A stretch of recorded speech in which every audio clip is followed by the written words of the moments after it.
stop in at the official groundbreaking ceremonies for the Fairgrounds North soccer fields. We'll visit the East Brunswick Museum for the opening of the James Crawford Thom exhibit. Sharon Karmazin and Friends of the Library President Fran Goodsight are in the studio with information about the Friends' upcoming Chinese auction. Consumer advocate Mary Tanascio discusses what to do in the event of a hotel fire. And we'll close with a look at this week's council agenda session. This and more on This Week in East Brunswick.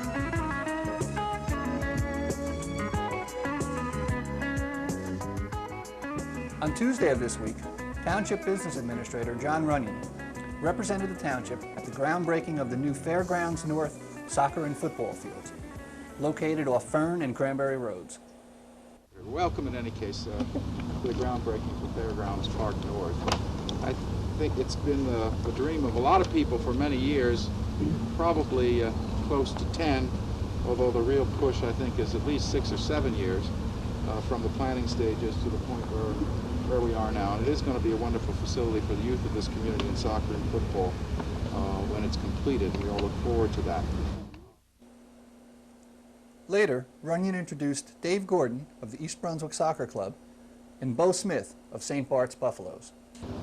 The facility recognizes the contribution of a large number of volunteers who have dedicated and continue to dedicate thousands on thousands of man and woman hours to improving the recreational opportunities for the children of this township and to instill in those children the concepts of sportsmanship, commitment, and personal achievement.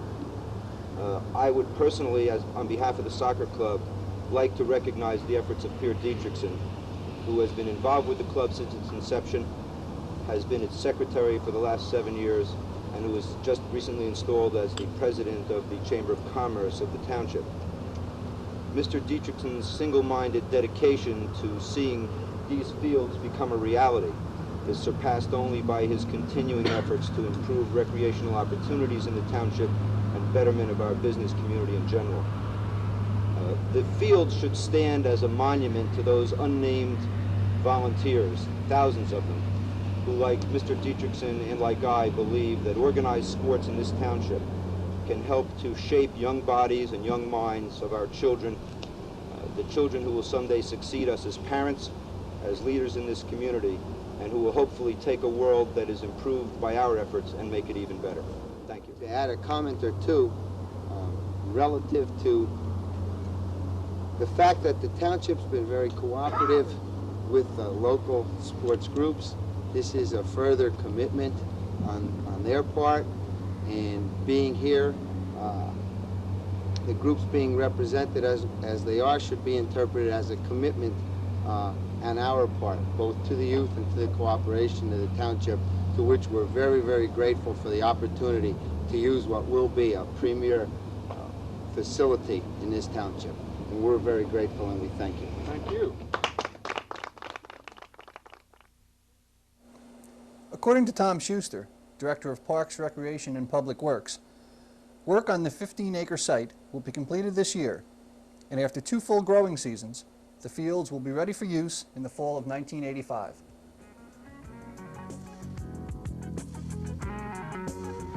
We're here this evening at the preview opening of the James Crawford Thom retrospective at the East Brunswick Museum. James Crawford Thom was a late 19th century genre and landscape painter and artist who for some time lived in East Brunswick Township. He lived in the village of Old Bridge District on Cosman Street.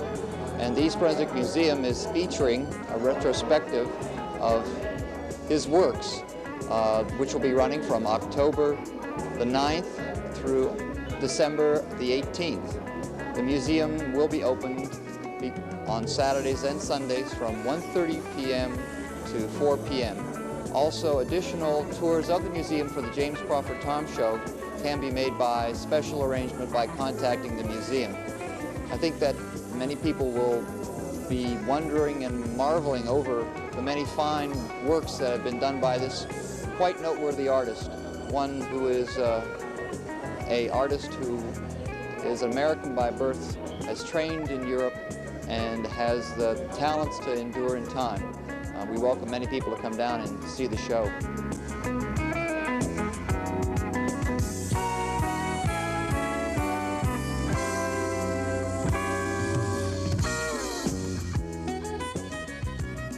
The East Brunswick Division of Recreation and the East Brunswick Social Runners are once again sponsoring the 6th annual 10,000 meter run on Sunday, October 9th. The race will begin and end at the Brookview Firehouse on Dunham's Corner Road and Church Lane, and all participants are reminded to check in at the firehouse between 9:30 and 11:30 a.m. Come early if you plan on watching the race, as in years past, a large crowd is expected. That's Sunday, October 9th at Brookview Firehouse. For any additional information, call 390-6796. Also on Sunday, the Animal Rescue Force is sponsoring a pet symposium at the library. There will be a film on pet care, demonstrations, and free literature. The refreshments will also be served.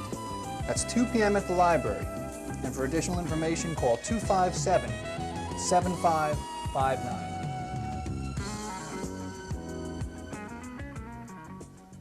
Hello, this is Sharon Karmazin, live at the library for This Week in East Brunswick.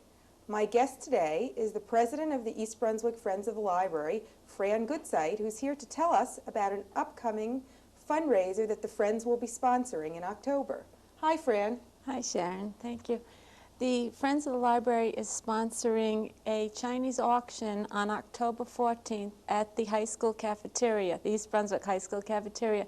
It'll be held, the doors will open at 6 o'clock and the auction will begin at 8. We have many wonderful prizes. I see you brought quite a few of them along with you today so people can get some idea of what's going to be offered. About how many prizes do you think you'll have? We'll have about 300 prizes, and we have many big ones. We have a computer and a microwave oven. We have some lovely handmade items. We have a vacuum cleaner, and they're too numerous to mention. That sounds great. Can you tell people who've never been to a Chinese auction what it's like? Well, tickets are purchased beforehand. We are selling tickets at the AV section of our library, and we are... How much are the tickets? The tickets are $3. The tickets purchased entitle you to one sheet, and when you come, you put your sheets next to items that you want. A can will be next to each item. Okay, the sheets have little tickets They on have them, little right? tickets. You separate the little tickets, and you can buy more if you want. We will be selling them there. We will also have items that can be bid on by buying a special ticket. So basically you have lots of chances to win lots of prizes, all many kinds chances. of little raffles. Then. Yes, and there will be many nice prizes to choose from. We also will have a 50-50, which many people enjoy. So there's a chance to win some money too. Yes. Okay. And again, can you mention how do people who are interested get their tickets? Well, either by coming to the library to the AV section, or by calling the two numbers that I'm going to mention now, 238-0307 or 254-3488, and you will be able to purchase tickets through calling these numbers. I see. Do you recommend that people buy tickets in advance? Oh, absolutely, because we do have a limited capacity, and if we should sell out, then you would be out of luck by just coming to the door. I see. So it is best to purchase in advance. Mm-hmm. Is there anything else that you'd like to tell us about the auction? Just that it should be very exciting. We're excited about it, and we hope that everybody will come. And Okay, and what if someone has a prize to donate? Oh. All these things are new, is that correct? Oh, yes. Absolutely everything that we will have is brand new. If anyone has a prize that they would like to donate, we will be accepting them up until the 14th. They can bring them to the library, or if it is not convenient for them to come to the library, they can either call the library and leave their name, and I or someone else on our committee will get in touch with them, or they can call the two numbers that I mentioned, and we'll make arrangements. We'll be glad to accept anything. And receipts are available to people who donate? Absolutely, yes. Okay, again, give us the date, give us the time, give us the place. It's October 14th at the East Brunswick High School cafeteria, And doors will open at 6 o'clock, and the actual raffling off of prizes will begin at 8. I understand you also have a lot of wonderful gift certificates in addition to merchandise. I forgot to mention, we have lots of dinners for two, and haircuts, and pedicures, and manicures, and something for everybody. Sounds great. And I see here there are gift packages and housewares and things for kids, toys, and with the holidays coming up, I guess it's a nice place to start doing your shopping without spending some money if you get lucky. Right. That's right. It's a relatively inexpensive way of winning beautiful prizes and having them, putting them away for Christmas. Can you tell me, what does the money get used for that's made at the auction? Well, it's used for all the things that, wonderful things that you see in the library, that it's used for buying special equipment and maybe computers, whatever the library feels that it needs to make it a special place that it is. Right, and I know I can speak to the great contribution that the Friends makes through the book sale and through other fundraisers, like the Chinese auction to the library. The many thousands of dollars worth of equipment, the materials, and the programming that the Friends provides that the library would not normally have. And for that, we're always indebted to the Friends. Thank you. Fran, thanks very much for coming. We hope to see everyone at the Friends of the Library Chinese auction on October 14th, and don't forget you can buy your tickets right here at the library. This is Sharon Karmazin for This Week in East Brunswick. Until next time.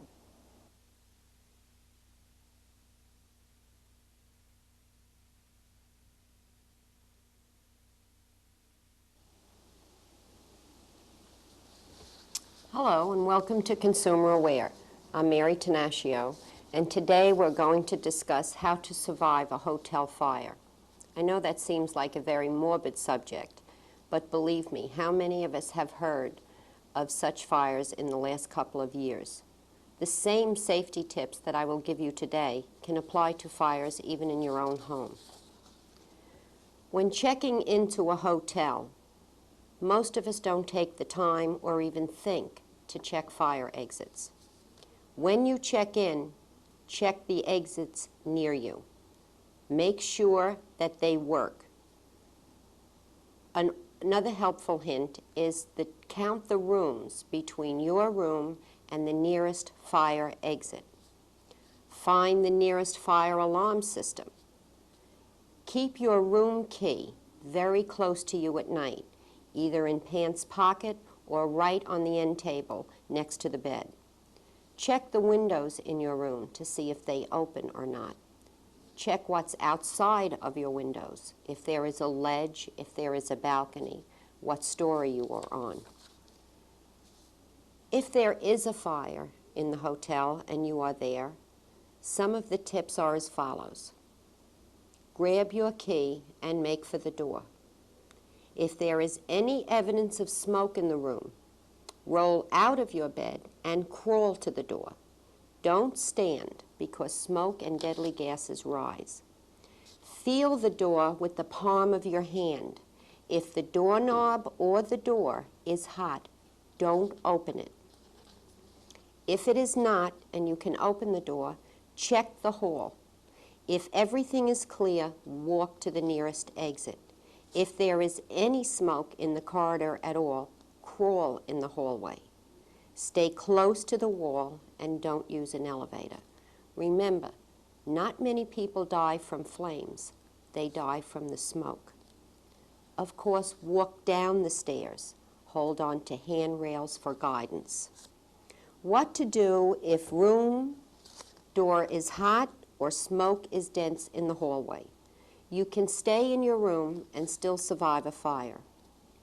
Open a window to vent the room if there is no smoke outside your window.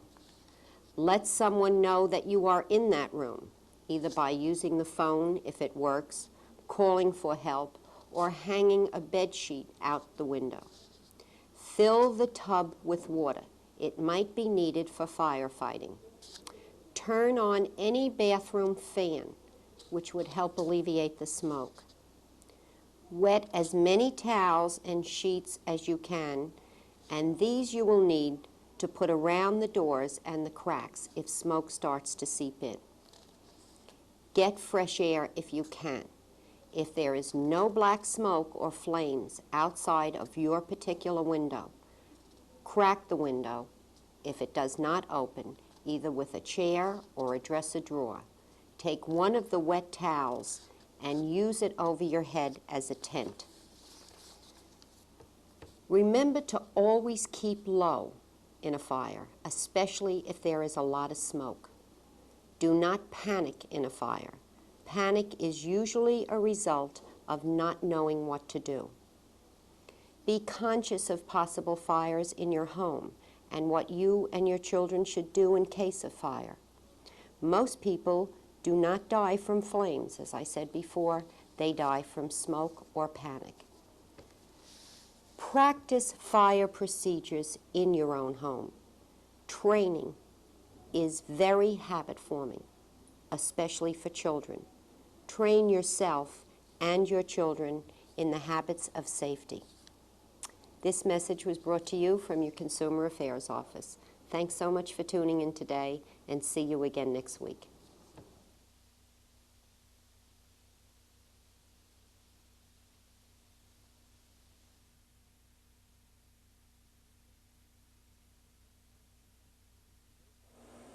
At this week's council meeting, Bert Bush, Township Attorney, outlined further details in the paper street dispute at Lakeview Avenue mentioned on last week's news.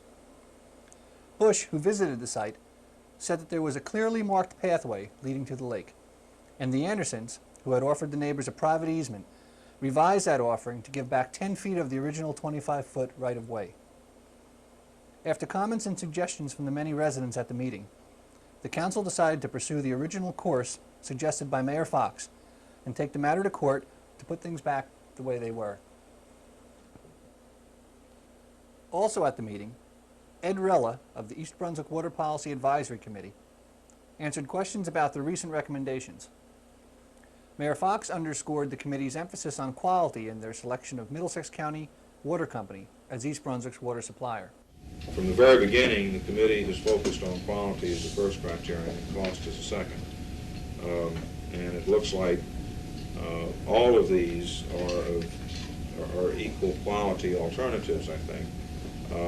It looks like, in terms of the standard measures, it looks clearly that Middlesex, assuming that we would be able to successfully complete our discussions with them, is the most committed to quality and has the best management structure to promote that. Next week on This Week in East Brunswick, we'll feature highlights of the 6th annual 10,000-meter run. We'll take a look at the township's new recycling drop-off center on Route 18. And Chris Shirley will sample the Mexican fare at Fat Eddie's Groaning Board in Dayton. Also of note in next week's Channel 8 schedule, John Magliaro continues his high school fall sports series, featuring boys and girls cross country and girls field hockey on Tuesday the 11th and Thursday the 13th at 7:30 p.m. Target's Paula Durant has a special one-hour interview with Public Safety Director Thomas Terrell at 7:30 p.m. on Wednesday, October 12th. Until next week, thanks for watching This Week in East Brunswick.